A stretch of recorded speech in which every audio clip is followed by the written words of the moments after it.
Greetings, I'm Solidus Skully, and welcome to the Silent Hill 3 commentary with me, Skully the Metalhead. I kinda confused my intro since I tried to do a new one, but then inadvertently returned to my old one, so that kinda buggered things up. I hope you're not catching the Silent Hill 3 intro right now, because it's a little bit loud and you might hear a few ticking noises in my microphone. Which, of course, if this is the case, I'll probably have to re-record the intro again and hopefully get it right, so you probably never hear this, but in the off chance that I feel lazy, fuck it, I'm keeping it in. Anyway, Silent Hill 3 time. It's about time I gave this series some love. After all, I did build my channel over the fact that I take a look at Silent Hill stuff, well, as well as a bunch of other games. But then again, I'm getting my head of myself. I'm really glad to be back to Silent Hill. It's very, very fun, and, well, this is probably one of the two reasons why I'm playing Silent Hill 3 again. For the PlayStation 2 as well, the console which I've been neglecting recently and felt the need to play through it again. Silent Hill 3 I've actually been playing through multiple times. Mostly because of the fact that I'm doing Silent Hill 3 Dissected. Other reason of which being that I really wanted to show off the PS2 version of the game, because I've seen quite a few playthroughs on the internet with the HD collection, which is very, very bad and poor, and it has the new voices, which are horrible. But then again, you know, I'm not here to be negative to Silent Hill 3 HD. I'm here to talk about my love for the game, which, I mean, I say a lot, but this is probably my least favourite of the Team Silent era Silent Hill games, which is blasphemy to some people, because there are quite a few people who actually consider this to be their favourite Silent Hill game of all time. And I can honestly see why. I mean, especially when you consider the kind of stuff that's in this game. We'll get to it eventually, of course, but in the meantime, we have this lovely intro sequence, which is sung by Mary Elizabeth McGlynn, I think. I think she actually does appear in the voices in Silent Hill 2 as Mary and Marie. I don't know. I'm being facetious mostly, but, you know, Mary Elizabeth McGlynn's got a beautiful voice. Anyway, big question here is, well, I guess what some Silent Hill fans are wondering is why am I going straight to Silent Hill 3 rather than the fan favourite and my personal favourite Silent Hill 2? Well, mostly because of the fact that this continues the story of the first game, as, well, I guess well as the fact that it really does tie up a few things. That and this also kind of acts as a bit of an apology for my Silent Hill 1 commentary, which I feel was very, very lackluster. I mean, I have the excuse of it being my first one after all, but, you know, I was very inexperienced and sucky at commentary. Excuse me. But, you know, I wanted to tackle this one as sort of a... I mean, it's kind of fitting because this is sort of a return to remember your roots, homie G. So hopefully I can kind of rediscover that passion and just sort of rekindle the fires and... I don't know. I guess maybe give the whole Silent Hill thing a bit of a do-over. I might re-record Silent Hill 1 at some point. But, I don't know, that's for future Skully to take care of. In the meantime, Silent Hill 3, we've seen a very esoteric music video, and now we're about to dive in to some very Silent Hill related antics. I know I said it before, but I really love this intro sequence. Very, very cool music as well. I really have to give my props to Akira Yamaoka for the soundtrack. Anyway, Silent Hill 3, normal and normal, because we're normal. Well, not really, because we're playing Silent Hill 3. I would usually be giving a bit of plot background at this point, but it's kind of weird though, because Silent Hill 3, for those of you who haven't played the first game, the game itself actually does a decent job introducing you, you know, to the previous mechanics of Silent Hill 1, you know, without you having to have been required to play the game, so it's actually very, very useful in that aspect, because you kind of learn with Heather, which I guess is actually the benefit to, you know, having games set in this sort of style.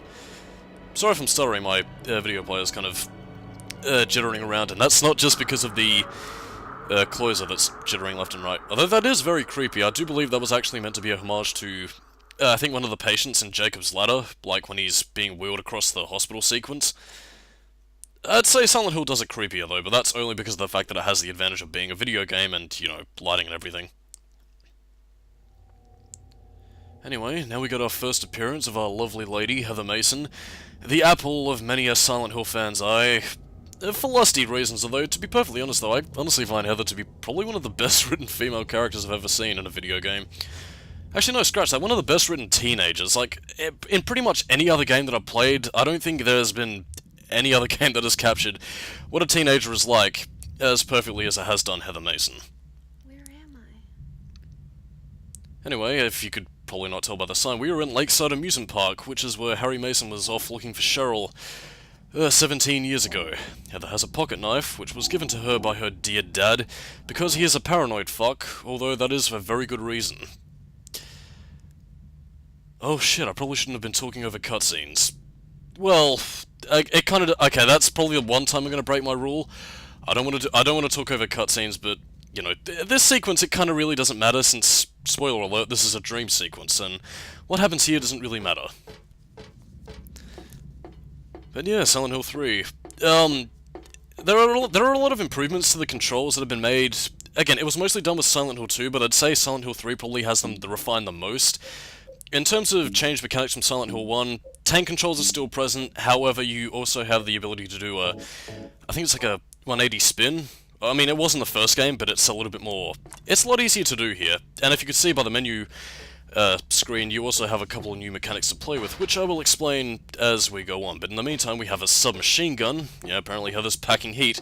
Yeah, man, Silent Hill got too dark and edgy, what with the guns and heavy metal music. I say that in jest. Again, I really don't want to talk about that franchise. And what is this? Something strange and a cagey thing too.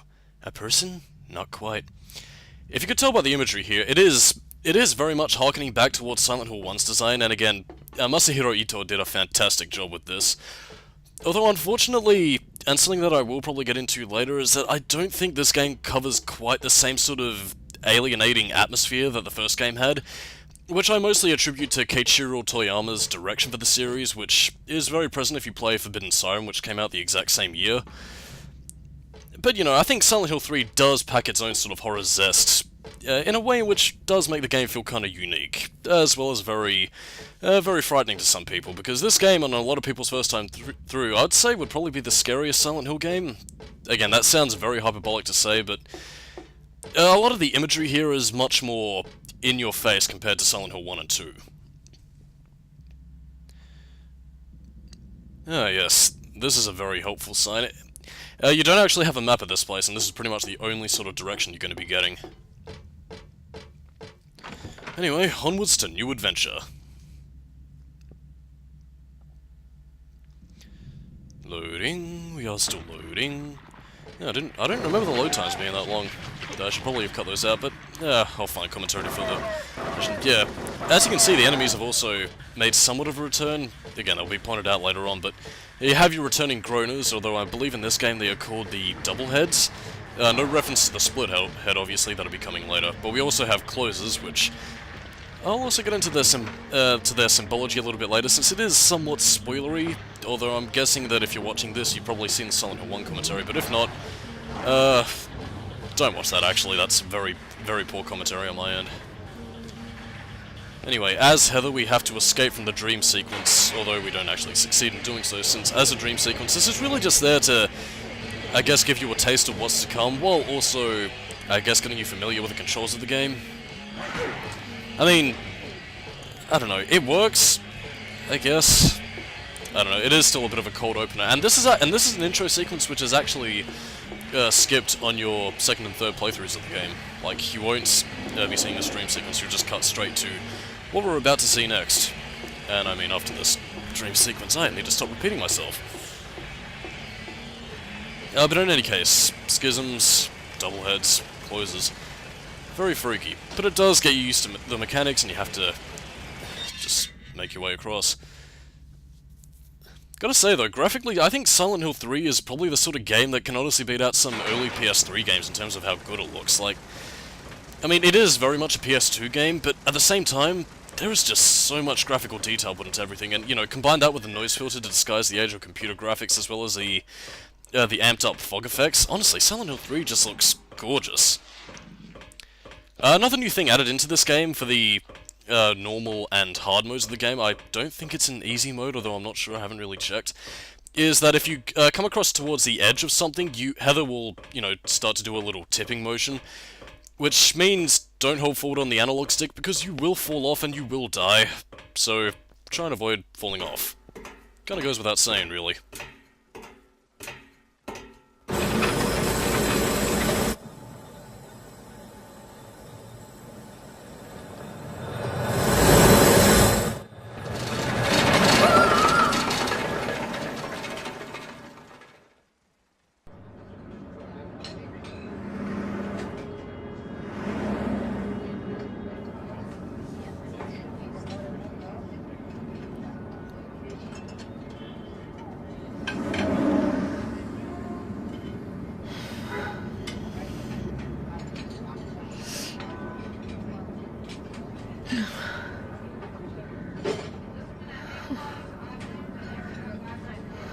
What a nightmare.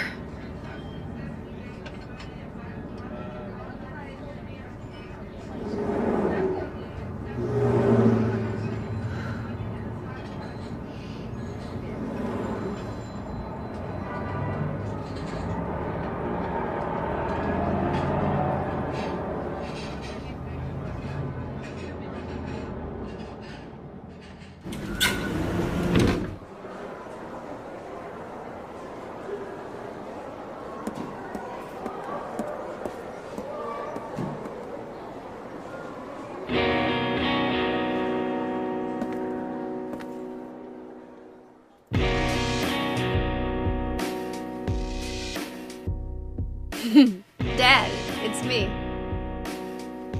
Yeah. Sorry I didn't call sooner.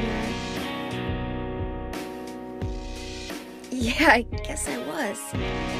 Anyway, I'm coming home now. Oh, I didn't get that thing you asked me to. Okay. Okay, I will. I love you too, Dad.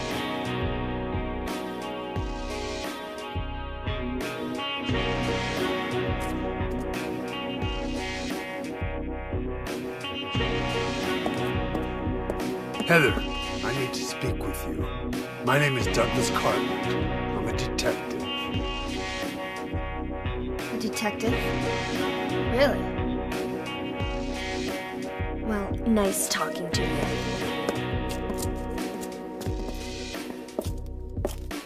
Hold on. There's someone that wants to meet you. Just let me have an hour. No, half an hour of your time. My daddy always told me not to talk to strangers. This is very important. It's about your birth. I'm not interested.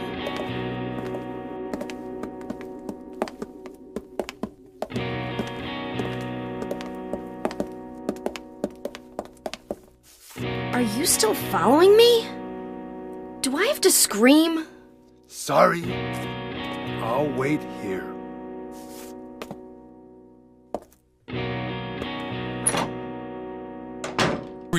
I'll wait here.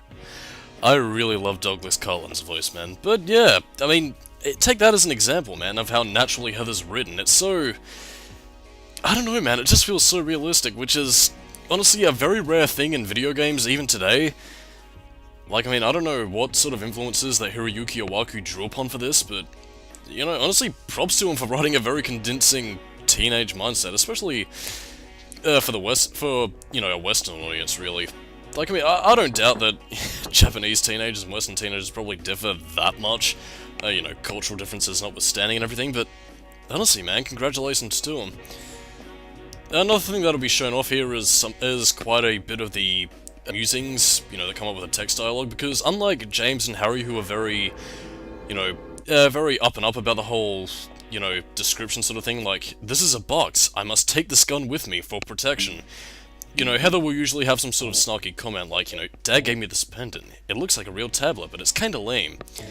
That's just more of an example, it's not actually how it's written, but, you know, it's all delivered in a very personalized style. I'd say the closest comparison I'd really have is kind of like how Dante describes things in Devil May Cry 1, you know, where he'll usually have a little musing about something where it's like, wow, look at all these history books, how interesting.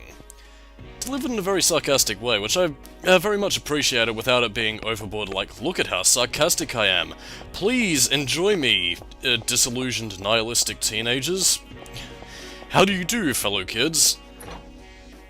But yeah, for those of you thinking about the nice vibe of the afternoon, just like the Friday that I'm recording this, actually, yeah, it doesn't last forever, the music fades away, we're in a very abandoned shopping center, and, kind of wondering why nobody's stopping us right now, but yeah, Silent Hill horror time is go now. Actually, this is sort of the calm before the storm. It's like the nice little chill part. It's like, oh, what's going on over here? Things seem a little spooky right now. And they're about to get even spookier as we dive right into the store. Gotta pick out a new outfit because we're girls! What the fuck's wrong with me?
hell is this thing?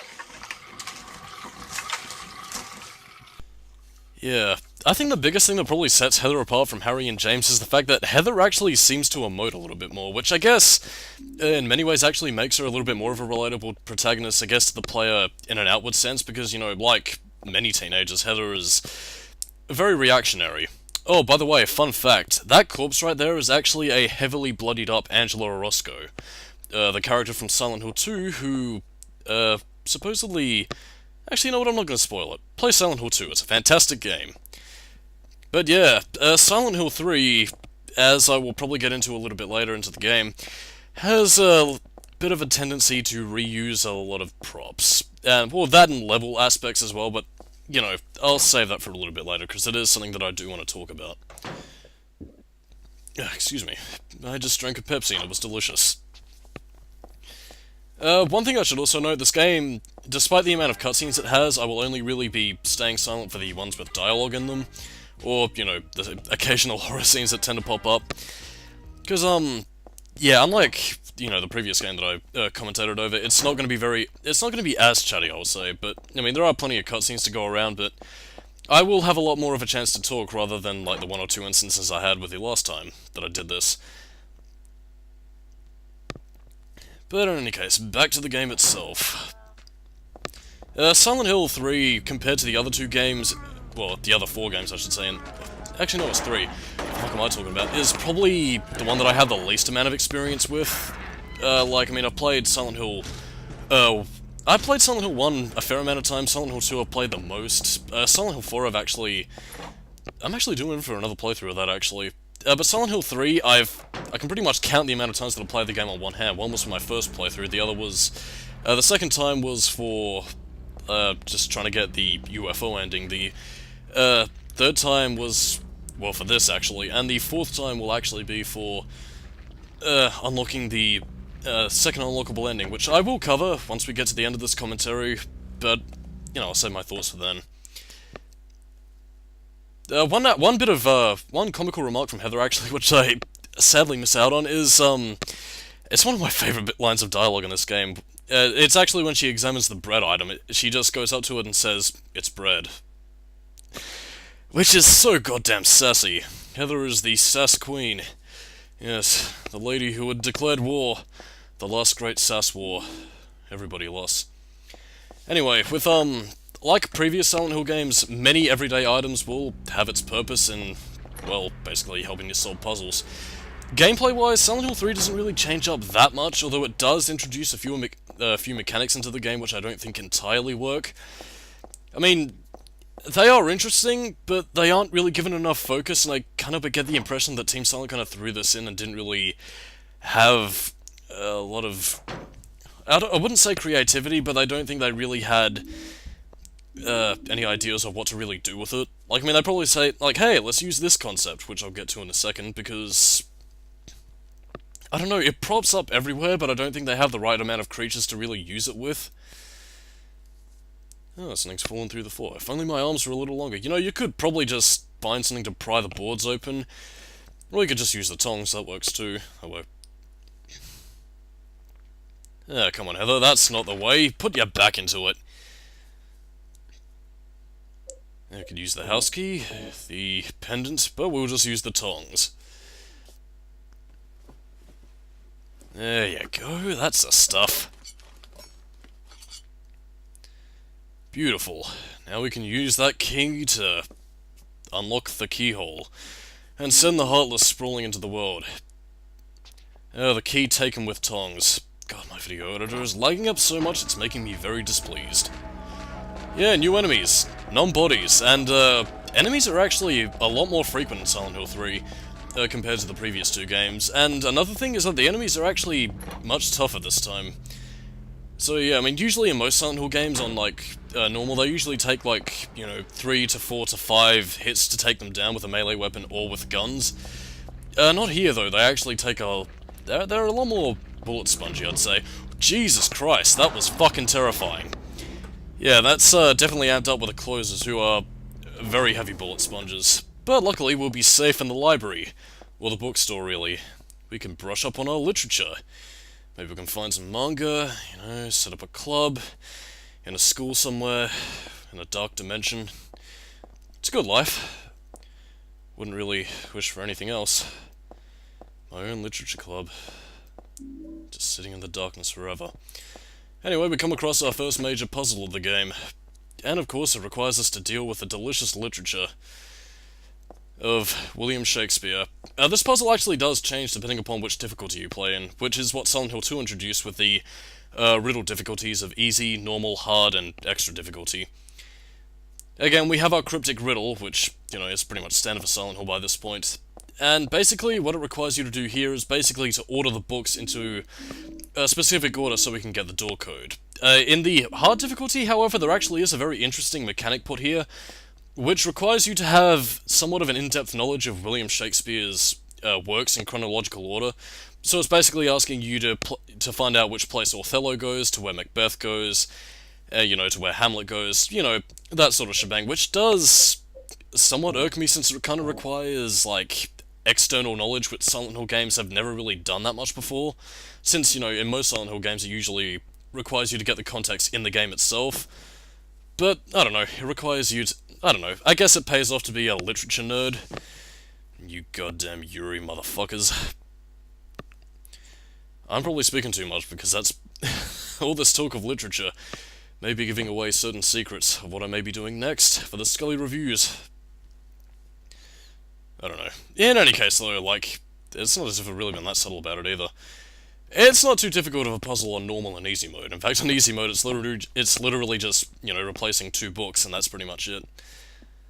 I don't know, some of the numbers can be tricky, though, because, like, I mean, you'd think that that 7 could be a 7, but instead it's a 1. I don't know. It gets tricky sometimes, but it's not that difficult of a puzzle. I mean, it would have to be, since it's your first one and everything. You know. I also apologise if I'm stumbling a little bit, or if my throat makes me sound a little bit sickly. I'm just recovering from a cold, which was a pain in the ass to deal with, and that's also part of why this commentary wasn't uploaded earlier, like I said it was going to be.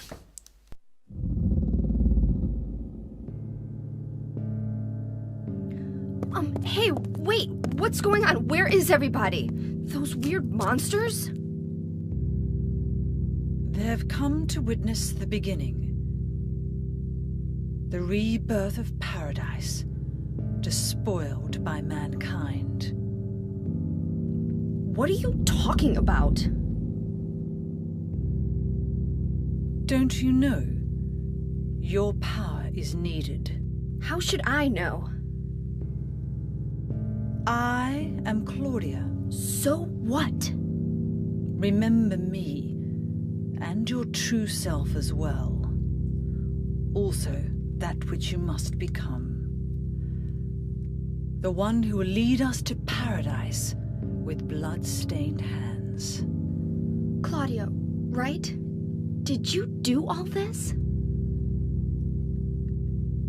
It was the hand of God.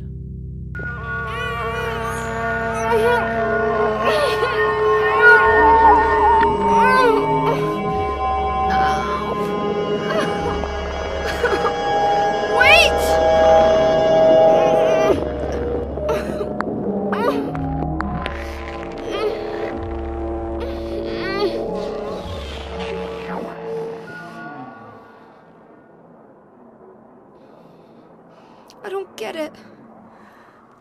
What does she want me to remember? Sounds spine-tingly-dingling. Anyway, on that note, I am Solidus Skully, keep it new metal, and next time we find out exactly what this strange lady meant. Catch you later, and I'll see you next time in the Silent Hill 3 commentary. Bye-bye.